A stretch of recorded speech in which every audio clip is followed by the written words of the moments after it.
नमस्कार, अनय साहित्य क्लासेस में आप सभी का बहुत बहुत स्वागत है। आज की कक्षा सिद्ध साहित्य पर आधारित था। पिछली कक्षा में मैंने सिद्ध साहित्य के विषय में बताया कि सिद्ध साहित्य बौद्ध धर्म, शंकराचार्य और कुमारिल भट्ट ने जब बौद्ध धर्म का पतन करना शुरू किया तो बौद्ध धर्म अपने आप को बचाने के लिए वे अपना मार्ग बदल देते हैं और वे मंत्रयान और असहजता का मार्ग अपनाते हैं और मंत्रों द्वारा सिद्ध प्राप्त करते हैं। सिद्ध से लोगों का काम बनाते हैं, इसलिए वो सिद्ध साहित्य कहलाए। सिद्ध साहित्य में महायान जो है मंत्रयान में परिवर्तन हुआ। बौद्ध धर्म की दो शाखाएं हीनयान और मंत्रयान थी। ठीक, हीनयान और महायान थी। महायान व्यवहारिक थी और सैद्धांतिक पक्ष था हीनयान। तो महायान मंत्रयान में बना और इन सिद्धों का जो केंद्र था दक्षिण भारत में आंध्र प्रदेश में श्री पर्वत, जिसे श्रीशैल कहा जाता था, ये सिद्धों का महान केंद्र था।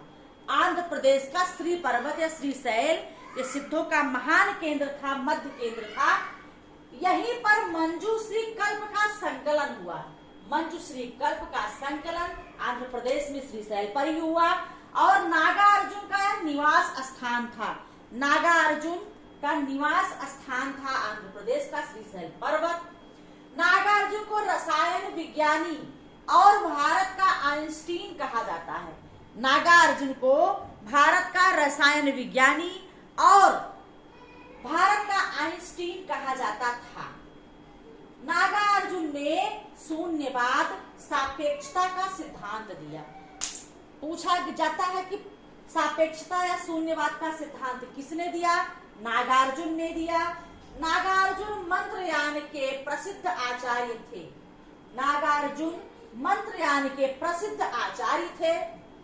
इनके सहयोग से सिद्धों में गुणात्मक परिवर्तन हुआ।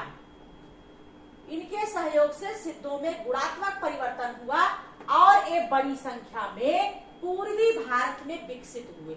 नागार्जुन ने सिद्धों का सहयोग किया, इससे उनका विकास हुआ। 7वीं से 13वीं शताब्दी में महायुग था सिद्धों का। और गुणात्मक परिवर्तन किसके द्वारा हुआ? नागार्जुन के द्वारा। और ये बड़ी संख्या में पूर्वी भारत में विकसित हुए। सिद्धों की कुल संख्या 84 है। सिद्धों की संख्या कितनी है? 84। और इनमें सरहपा प्रथम सिद्ध थे। प्रथम सिद्ध कौन थे? सरहपा। और इनमें 3 महिलाएं थी। सिद्धों में 3 महिलाएं, कनकलापा, मणिभद्रपा और लक्ष्मीकरा। कनकलापा, मणिभद्रपा और लक्ष्मीकरा, ये 3 महिलाएं थी। किसमें? सिद्ध साहित्य में। शुक्ल जी ने महत्व के आधार पर लुईपा को महत्व दिया। पहले सिद्ध तो कौन है? सरहपा है, लेकिन शुक्ल जी ने लुईपा को अत्यधिक महत्व दिया। अगर प्रश्न पूछा गया कि सिद्ध साहित्य में आचार्य रामचंद्र शुक्ल किसे महत्व देते हैं? सरहपा को, सबरपा को, कुकुरिपा को, लुईपा को, तो यहाँ पर लुईपा को महत्व दिया गया है आचार्य रामचंद्र शुक्ल द्वारा सबसे अधिक। तो आप देख लीजिए कि भारत में आंध्र प्रदेश श्रीशैल पर्वत सिद्धों का महत्वपूर्ण स्थान था, महान केंद्र था। यहीं पर मंजूश्री कल्प का संकलन हुआ और यहाँ पर नागार्जुन का महत्वपूर्ण स्थान था। नागार्जुन को भारत विज्ञान रसायन विज्ञानी कहा गया।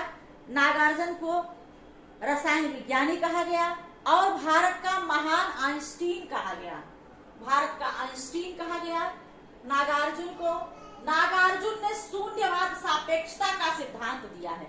नागार्जुन ने शून्यवाद सापेक्षता का सिद्धांत किसने दिया है? नागार्जुन थे, भारत के आइंस्टीन थे। ठीक है, तो रसायन विज्ञानी थे। इनके सहयोग से, नागार्जुन के सहयोग से सिद्धों में गुणात्मक परिवर्तन हुआ और इनका जो केंद्र था महत्वपूर्ण संख्या में, ये भारत के पूर्वी भाग में विकसित हुए। सिद्धों की कुल संख्या 84 है, जिसमें सबसे प्रथम जो है सिद्ध वो सरहपा है, लेकिन आचार्य रामचंद्र शुक्ल ने जो है लुईपा को महत्वपूर्ण माना। और इनमें 3 महिलाएं थी लक्ष्मीकरा, मणिभद्रपा और कनकलापा। कनकलापा, मणिभद्रपा, लक्ष्मीकरा। कनकलापा, मणिभद्रपा, लक्ष्मीकरा, ये 3 महिलाएं थी। शुक्ल जी ने किसको महत्व दिया? लुईपा को महत्व दिया। पहले सिद्ध कौन थे? सरहपा थे। इनका समय क्या था? 7वीं सदी थी। शुक्ल जी ने इनके विषय में, सिद्धों के विषय में अपना एक परिभाषा दिया है, देखिए। 84 सिद्धों में बहुत से मछुए, चमार, धोबी, डोम, कहार, लकड़हारे, दर्जी तथा बहुत से शूद्र कहे जाने वाले लोग थे। अतः जाति पात के खंडन में आप ही थे। मतलब सिद्धों में इन्होंने बता दिया कि बहुत सारी जातियां थी और जाति पात का उनके अंदर, उनके यहाँ कोई बात नहीं थी। तो 84 सिद्धों में बहुत से मछुए, चमार, डोम, कहार, दर्जी, लकड़हारे थे, बहुत से शूद्र कहे जाने वाले लोग। अतः जाति पात के खंडन में आप ही हैं। किसका स्टेटमेंट है, किसका कथन है? तो आचार्य रामचंद्र शुक्ल जी का कथन है। महत्वपूर्ण कथन है। उनके द्वारा कही गई बातें लक्ष्मण रेखा होती है और ये बहुत महत्वपूर्ण होती है। उसको हमें हमेशा आगे लेकर के चलना है। सिद्धों में इनकी भाषा, सिद्धों ने संध्या भाषा को अपनाया और मुनिदत्त तथा अद्वैतवज्र ने ही सिद्धों की भाषा को संध्या भाषा नाम दिया। अगर पूछा गया सिद्धों की भाषा को संध्या भाषा किसने नाम दिया, कि तो है मुनिदत्त और अद्वैतवज्र। तो इस प्रकार से ये आपके सिद्ध साहित्य की विस्तृत जानकारी, जो आपकी परीक्षा के दृष्टिकोण से है, बहुत बड़ा इसका ग्रंथ नहीं है, सिर्फ परीक्षा के दृष्टिकोण से महत्वपूर्ण तत्व, महत्वपूर्ण टॉपिक हमने आपको बताया है।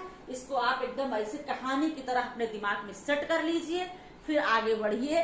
अब अगली कक्षा में हम सिद्धों पर चर्चा करेंगे, जो महत्वपूर्ण सिद्ध है, सरहपा है, सबरपा है, कड़हपा है, लुईपा है, जो महत्वपूर्ण है, उन पर चर्चा होगी। आज की कक्षा में इतना ही। तो सिद्ध साहित्य जो है हमने आपको समझाने का पूरा प्रयास किया और मुझे विश्वास है कि आपको समझ में आया होगा जरूर। तो अगली कक्षा में हम आपसे फिर मिलेंगे। दोस्तों, हम आप लोगों से प्रार्थना करते हैं, निवेदन करते हैं कि आप लोग हमारे चैनल को लगातार आप शेयर करें, लोगों को जोड़ें, सब्सक्राइब करें, लाइक करें और लगातार आप हमसे ऐसे ही जुड़े रहें, जिससे हमें पढ़ने में अच्छा लगे और आपको हमें पढ़ाने में अच्छा लगे और आपको पढ़ने में। तो धन्यवाद।